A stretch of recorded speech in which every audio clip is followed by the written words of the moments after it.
మేషరాశి వాళ్ళకి మంచి టైం అనే చెప్పాలి. ఈ ఈ వాళ్ళకి ఏలినాటి శని ఉన్నా గూడా ఇక్కడేంటంటే రెండో స్థానంలో గురువున్నాడు. కానీ మే 15వ తారీఖు తర్వాత ఆయన మళ్ళీ మారిపోతుంది. ఆ! మిథునంలోకి వెళ్ళిపోతున్నాడు. రాహుకేతులు మే 18 తర్వాత రాహుకేతులు మారుతున్నారు.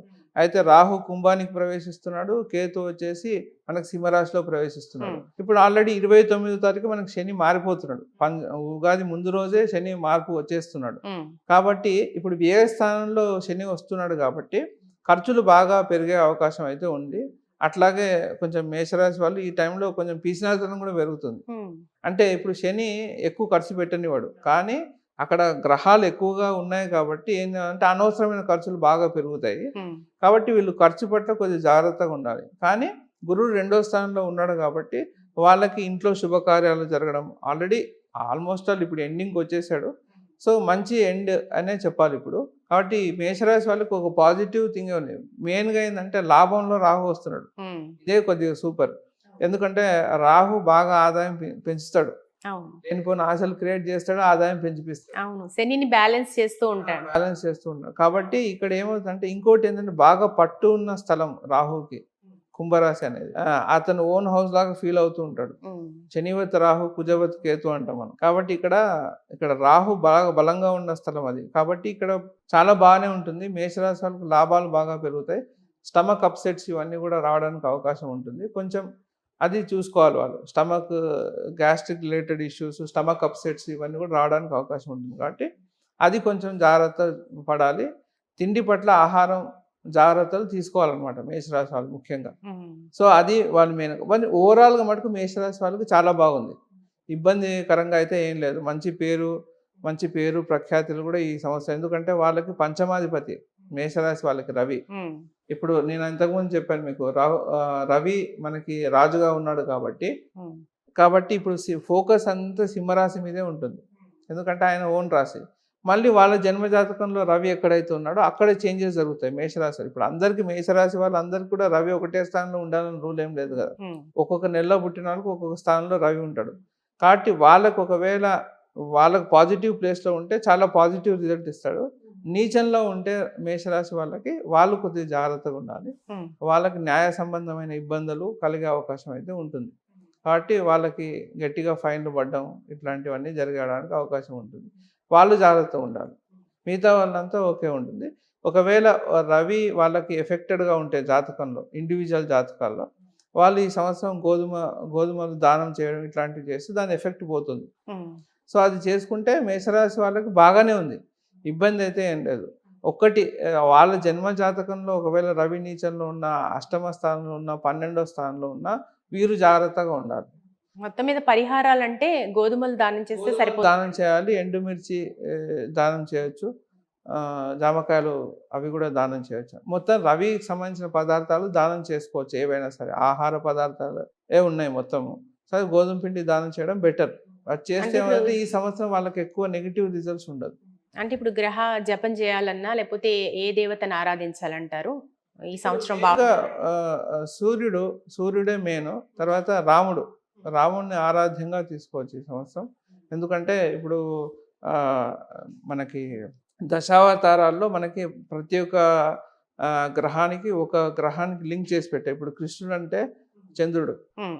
తర్వాత రవి అంటే రాముడు.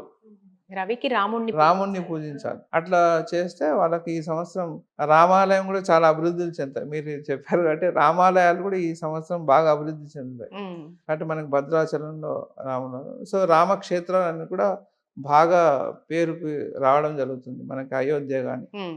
ఇవన్నీ గూడా బాగా ప్రసిద్ధిని పొందుతాయి ఈ సంవత్సరం. అవి బాగా దానికి నేమ్ అండ్ ఫేమ్ బాగా వస్తుంది. గురుగారు ఇక వృషభ రాశికి సంబంధించి చూస్తే ఈ సంవత్సరం ఎట్లా ఉంటుంది? ఇప్పుడు షష్టగ్రహ కూటమి చక్కగా ఏకాదశ స్థానంలో చాలా అదృష్టవంతులుగా చెప్తున్నారు వృషభ రాశి గురించి. అలాగే ఈ సంవత్సరం మొత్తం మీద శని కూడా ఏకాదశ స్థానంలోకి వచ్చి అంటే హ్మ్. మార్పు హ్మ్. చాలా అదృష్టాన్ని ఇస్తుంది అని చెప్తున్నారు. సో ఎట్లా ఉండే అవకాశం ఉందంటారు ఓవరాల్‌గా? బాగుంటుంది. ఎందుకంటే ఏకాదశి స్థానం అనేది చాలా గొప్ప స్థానం. ఇప్పుడు మనకి పురాణాల్లో మనం తీసుకున్నట్టయితే, ఇప్పుడు రావణాసురుడు హ్మ్. అన్నని గ్రహాలను ఒక చోట బంధింపజేస్తాడు. ఆ బంధింపజేసే స్థలం కూడా ఏంటంటే ఏకాదశి స్థానంలోనే బంధిస్తాడనమాట. ఇంద్రజిత్తు పుట్టేక ముందు నవగ్రహాలని ఏకాదశంలో ఉంటే అన్ని గ్రహాలు మనం సంకల్పంలో కూడా చెప్తాం. పూజలో సంకల్పంలో ఏకాదశి స్థాన పుణ్య ఫల అవాప్తిరస్తు అంటాం. అంటే ఏంటి ఏకాదశంలో ఉంటే ఏంటంటే అన్ని గ్రహాలు అనుకూలమైన స్థితిలో ఉంటాయి. అవును. గ్రహాలన్నీ కూడా మొరపెట్టుకున్నాయట. ఆ. ఎక్కడ మేము యోగిస్తామంటే నీచపడినా ఎలా ఉన్నా ఒక్క ఏకాదశి ఏకాదశి స్థానంలో ఉంటే ఇబ్బంది లేదని చెప్తాం. ఒక వరం ఉంది అంటారు. అందుకోసమే ఇంద్రజిత్ పుట్టే ముందర కూడా ఏం చేస్తారంటే ఈ నవగ్రహాలన్నీ తీసుకెళ్ళి ఏకాదశంలో పెట్టి దా వీడు పుట్టాలని చెప్పేసి ఒక పెద్ద పూజ కూడా చేస్తాడు రావణాసుడు. సో మనకి ఇప్పుడు వృషభ రాశి వరకు తీసుకుంటే ఏకాదశి స్థానంలో ఎక్కువ గ్రహాలు ఉన్నాయి కాబట్టి ఒక పాజిటివ్ థింగ్, వాళ్ళకి ఆదాయం పెరుగుతుంది బాగా. ఆదాయం బాగా పెరుగుతుంది, వృత్తిలో మార్పులు జరుగుతాయి వాళ్ళకి. ఎందుకంటే దశమ స్థానంలో రాహు ఉన్నాడు. రాహు ఖచ్చితంగా మార్పుని ఇచ్చే తీరుతాడు కాబట్టి వాళ్ళకి మార్పు ఇస్తాడు. అట్లాగే 4వ స్థానంలో కేతు వస్తాడు ఇప్పుడు వాళ్ళకి. అదేమైనా ఇంపాక్ట్ నెగిటివ్ గా ఉంటుందా గురుగారు? 4వ స్థానంలో కేతు 4వ అంటే ఇండ్లు రెనోవేట్ చేసుకుంటారు, పాజిటివే. మార్పులు చేసుకుంటారు, వాహనం మారుస్తారు, వాహనం చిన్న చిన్న యాక్సిడెంట్స్ కూడా జరిగే అవకాశం ఉంటుంది కాబట్టి అది కొంచెం జాగ్రత్తగా ఉండాలి. డెంట్స్ పడుతూ ఉంటాయి, బండికి డెంట్లు పడతాయి. ఎందుకంటే కేతు అనేది ఏం చేస్తాడంటే క్రాక్లు ఇస్తాడు కాబట్టి అట్లా ఉంటుంది. కాబట్టి ఇప్పుడు పాజిటివ్ ఏంటంటే ఇల్లు రెనోవేట్ చేయడానికి కూడా అవకాశం ఉంటుంది, అట్లా కూడా జరుగుతుంది. విద్యారంగం విద్యార్థులకి మెయిన్గా వాళ్ళకి కొంచెం శ్రద్ధ పెంచుకోవాలి. ఎందుకంటే ఇప్పుడు 4వ స్థానం విద్యాస్థానం కూడా కాబట్టి వీళ్ళకి ఏంటంటే వీళ్ళు బ్రేక్స్ రాకుండా చూసుకోవాలి. కొంచెం దానికి గణపతికి అభిషేకం, విద్యార్థులకు ముఖ్యంగా గణపతికి అభిషేకం చేసుకోవడం, గణపతి హోమం చేసుకోవడం, ఇది విద్యార్థులకు చాలా మంచిది. వేరే మామూలుగా వృత్తిలో ఉన్న వాళ్ళు ఖచ్చితంగా ఈ సంవత్సరం మార్పు అయితే వస్తుంది. మార్పు కూడా పాజిటివ్గానే ఉంటుంది కాబట్టి చాలా ఇంట్లో శుభకార్యాలు కూడా జరుగుతాయి. ఎందుకంటే గురువు కూడా మిథునంలోకి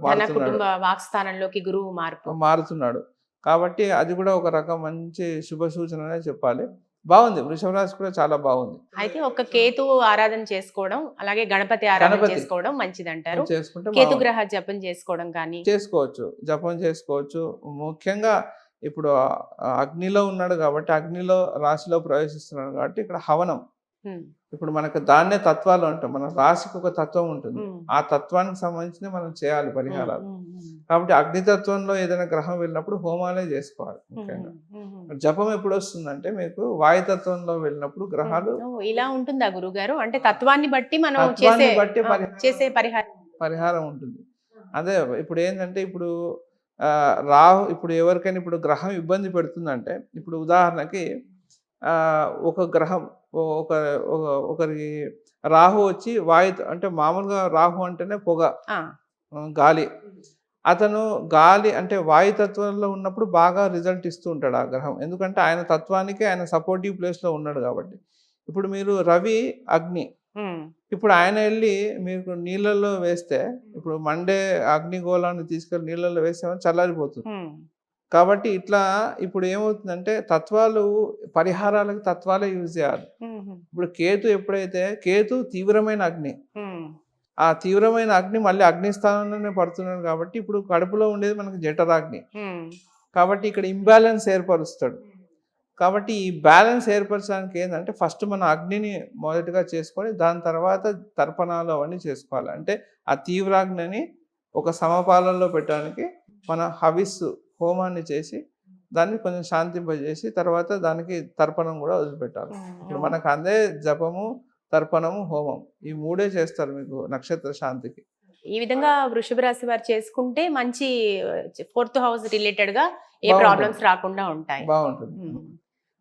అలా చేసుకుంటే బాగుంది. వృషభ రాశి వాళ్ళకి చింతపడాల్సిన అవసరం అయితే ఏం లేదు, చాలా చక్కగా ఉంది వాళ్ళకి.